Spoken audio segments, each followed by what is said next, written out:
الحمد لله رب العالمين والصلاة والسلام على رسوله الكريم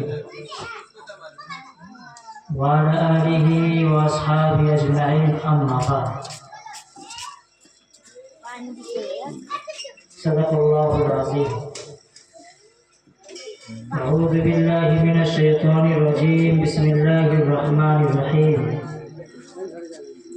وما خلقت الجن والإنس إلا ليعبدون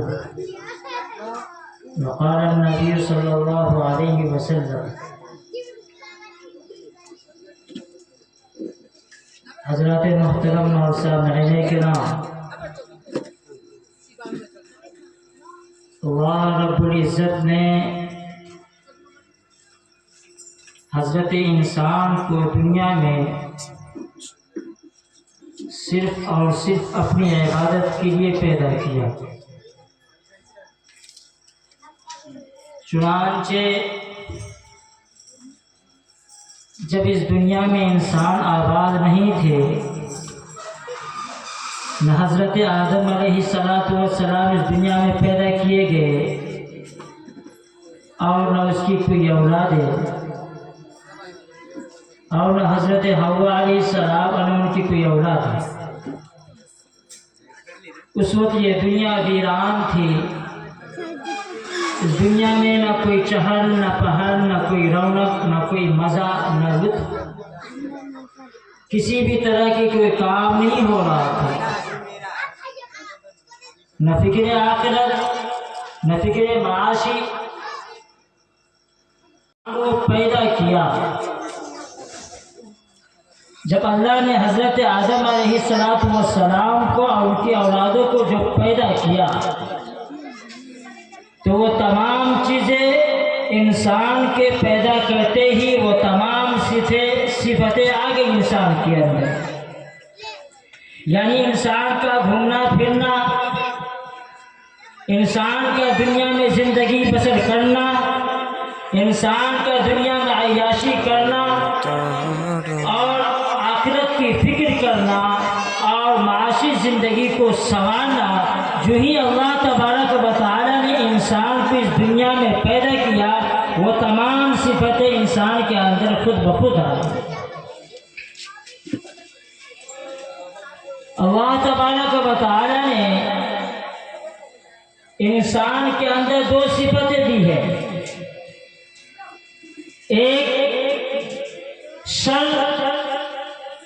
اور ایک خیر کرتا ہے، یعنی انسان گناہ بھی کر سکتا ہے، انسان گالی بھی دے سکتا ہے، انسان گناہ میں بھی ملوث ہو سکتا ہے۔ دوسرا کام کہ انسان اچھے کام بھی کر سکتا ہے، نیکی کے کام بھی کر سکتا ہے، عبادت بھی کر سکتا ہے، اللہ کی پوجتا بھی ہے۔ یہ دو چیزیں انسان کے اندر اللہ تبارک و تعالی نے یہ صفت دی کہ انسان ایک طرف گناہ کرے اور ایک طرف نیکی کرے، یہ دو صفتیں اللہ تبارک و تعالی نے انسان کے اندر دی۔ اسی لیے اللہ تبارک اشرف المخلوقات کا کہ انسان گناہ کرنے کے بعد، غلطیاں کرنے کے بعد، کوتاہی کرنے کے بعد، تمام ظلم و زیادتی کرنے کے بعد وہ معافی تلافی بھی اللہ کے سامنے کر سکتا ہے۔ دوسرا خیر کا کام کہ وہ بندہ اللہ کی عبادت بھی کر سکتا ہے، گناہ کرے تو وہ توبہ بھی کر سکتا ہے، اللہ کا ذکر و اذکار بھی کر سکتا ہے، اللہ کی تسبیح و تحلیل بھی بیان کر سکتا ہے، اور جو حج اور زکوٰۃ جو ہے، جو نیکی کے کام ہے وہ بھی کام کر سکتا ہے۔ اللہ تبارک و تعالی نے یہ دو صفتیں انسان کے اندر دی۔ اور اس سے پہلے سوچتے ہیں کہ اس وقت کی بات تھی جو پہلے کہ جب انسان ہی کو اللہ تبارک و تعالی نے اس دنیا میں نہیں بھیجا تھا، اس دنیا میں حضرت انسان کو پیدا نہیں کیا تھا،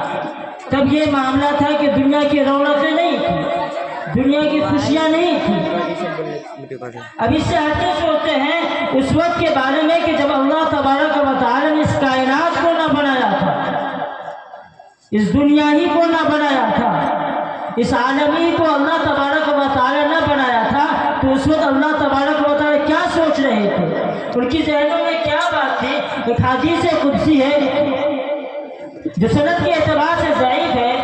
لیکن تصور کے اعتبار سے ہمارے معین و مددگار ہے۔ وہ حدیث ہے کہ کنت کنزا مخفیا فاحببت ان اعلم فخلقت الخلق،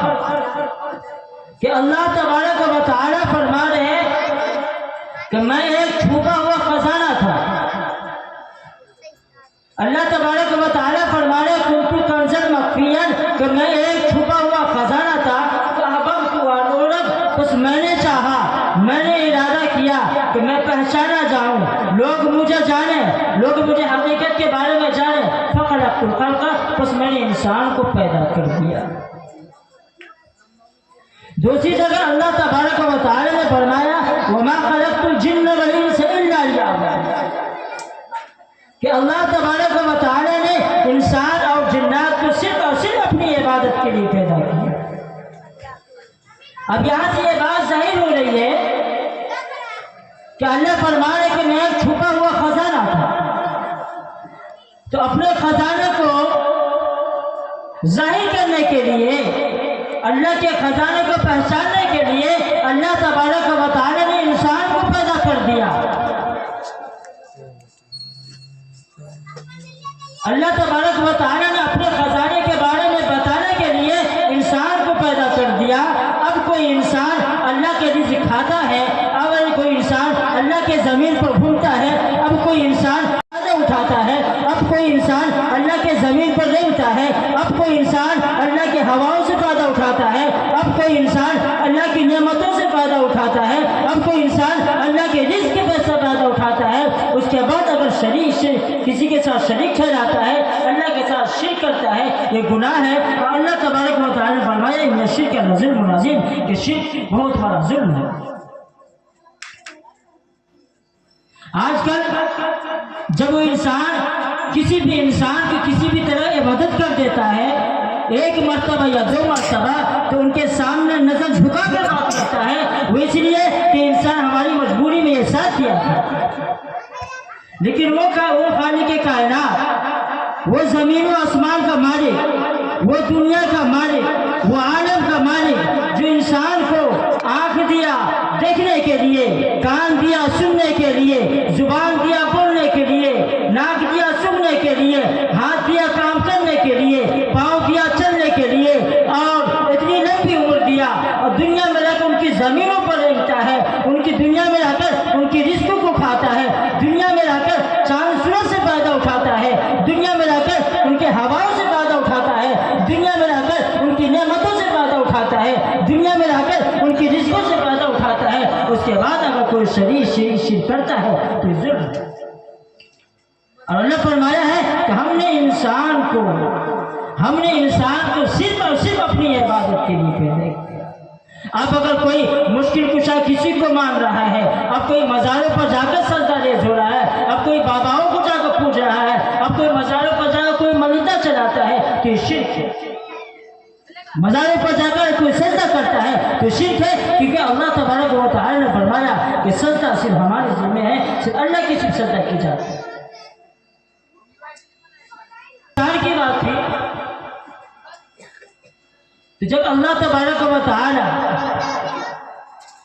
اس دنیا میں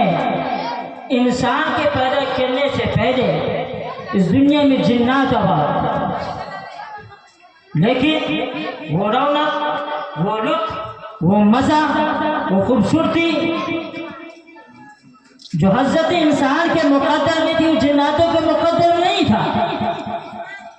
تو اللہ تبارک و تعالی نے ارادہ کیا کہ حضرت آدم علیہ السلام کو دنیا میں پیدا کیا۔ ابو البشر حضرت آدم علیہ السلام کو جب ارادہ کیا اللہ تبارک و تعالی نے دنیا میں پیدا کرنے کا، تو جب یہ خبر فرشتوں کو پتہ چلا، جب یہ خبر فرشتوں تک معلوم ہوا، تو فرشتے آئے اور اللہ سے دریافت کرنے لگے کہ اللہ آپ اپنے نائب کو، اپنے خلیفہ کو، اپنے بندے کو اگر دنیا میں اس لیے پیدا کرنا چاہ رہے ہیں، آپ کا مقصد اپنے خلیفہ کا پیدا کرنے کا مقصد صرف یہ ہے کہ وہ آپ کی ذکر و اذکار کرے، تسبیح بیان کرے، ذکر و اذکار کرے، ہمیشہ عبادت کرے، آپ کی تسبیح ہمیشہ بیان کرے۔ تو وہ کام تو ہم لوگ کرتے ہی ہیں 24 گھنٹے، پھر ایسے بندے کو کیوں پیدا کرنا، ایسے نائب کو کیوں پیدا کرنا، ایسے خلیفہ کو کیوں پیدا کرنا، ایسے بندے کو کیوں پیدا کرنا، ایسے انسان کو کیوں پیدا کرنا کہ جا کے دنیا میں فساد مچائیں گے، خون ریزی کریں گے، ایک دوسرے کو ظلم کریں گے، ہمیشہ آپس میں لڑائی لڑیں گے، ہمیشہ گناہوں میں ملوث رہیں گے، آپ کا رزق کھا کر آپ کے ساتھ شرک کریں گے۔ پھر ایسے بندے کو، ایسے خلیفہ کو، ایسے نائب کو کیوں پیدا کرنا چاہیے؟ وہ تعالیٰ فرماتے ہیں فرشتوں سنو، نائب کو جو ہم پیدا کرنا چاہ رہے دنیا میں، اس کے بارے میں، اس کی حقیقت کے بارے میں مجھے خبر ہے، وہ مجھے معلوم ہے کہ یہ دنیا میں جا کر خون ریزی کرے گا کہ نہیں کرے گا، یہ دنیا میں جا کر فساد مچائے گا کہ نہیں مچائے گا، یہ اچھے کام کریں گے یا برے کام کریں گے، وہ مجھے معلوم ہے، تمہیں نہیں معلوم۔ اسی کو اللہ تبارک و تعالیٰ قرآن شریف میں فرماتے ہیں وَإِذْ قَالَ رَبُّكَ لِلْمَلَائِكَةِ إِنِّي جَاعِلٌ فِي الْأَرْضِ خَلِيفَةً قَالُوا أَتَجْعَلُ فِيهَا مَن يُفْسِدُ فِيهَا وَيَسْفِكُ الدِّمَاءَ وَنَحْنُ نُسَبِّحُ بِحَمْدِكَ وَنُقَدِّسُ لَكَ قَالَ إِنِّي أَعْلَمُ مَا لَا تَعْلَمُونَ۔ کہ اللہ فرماتے ہیں قَالَ إِنِّي أَعْلَمُ مَا لَا تَعْلَمُونَ، جو میں جانتا ہوں تم نہیں جانتا۔ چنانچہ اللہ تبارک و تعالی نے انسان کو پیدا کرنے کا ارادہ کر لیا تو انسان کی خمیر ایک مٹی سے ہے، جب مٹی سوکھ کر ان کی آواز کھنکھنانے کی آ گئی، کھنکھنانے کی طرح جب مٹی سے آواز آنے لگی تو اللہ تبارک و تعالی نے اس پہ پھونک مارا تو گوشت کا لتھڑا بن گیا، اور جیسے ہی گوشت کا لتھڑا بنا وہ انسان کے اندر تمام صفتیں آ گئی، خیر کی اور شر کی۔ جب انسان حضرت آدم علیہ السلام پیدا کر دیے گئے تو فرشتوں کو حکم دیا گیا کہ اے فرشتوں سنو، یہ حضرت آدم علیہ السلام ہے، ان کی برتری کے لیے تم ان کے سجدہ کرو۔ فرشتے رب کائنات کے حکم سن کر، اللہ تبارک و تعالیٰ کے حکم سن کر، خالق کائنات کے حکم کو سن کر فرشتے سجدے میں گر پڑے، لیکن ابلیس لعین نے سجدے سے انکار کر دیا۔ جب اللہ تبارک و تعالیٰ نے پوچھا ابلیس سے کہ جب میرا حکم تھا کہ تم حضرت آدم علیہ السلام کے سجدہ کرو، تم کو کس بات نے روکا تھا کہ تم سجدہ نہیں کیے؟ تو ابلیس لعین کہنے لگا کہ اللہ میں اونچے مخلوق میں سے ہوں اور حضرت آدم نیچے مخلوق میں سے ہے، میری پیدائش آگ سے ہے اور حضرت آدم علیہ السلام کی پیدائش مٹی سے ہے، اور اونچی مخلوق نیچے مخلوق کے سجدہ نہیں کرتے۔ اسی وجہ سے اللہ تبارک و تعالی نے ابلیس کو جنت سے بھگا۔ اس کے بعد یہ شیطان اللہ سے ایک معاہدہ کیا کہ اللہ آپ مجھے مہلت دیجیے، آپ سے مجھے وقت درکار ہے، آپ مجھے وقت دیجیے، آپ سے ہم وعدہ کرتے ہیں کہ آپ مجھے مہلت دیجیے کہ جب تک یہ انسان دنیا میں رہیں گے ہم ان کے ذہنوں میں الٹے سیدھے وسوسے ڈالیں گے تاکہ یہ گناہ کرے اور عبادت نہ کرے۔ اللہ تبارک و تعالی نے فرمایا کہ میں نے تم کو مہلت دی، لیکن یاد رکھنا جو میرے مخلص بندے ہوں گے، جو میرے نیک بندے ہوں گے، وہ تمہارے حق ہوں گے، تمہارے باتوں میں نہیں آئیں گے، لیکن یاد رکھنا کہ اگر تمہاری باتوں پر جو بندے آ گئے تمہارے لیے اور ان کے لیے یہ ہمیشہ ہمیشہ کے لیے عذاب ہے۔ اللہ تبارک و تعالی ہم سے وہ کہنے سننے سے زیادہ عمل کرنے کی توفیق عطا فرمائے۔ وآخر دعوانا الحمدللہ۔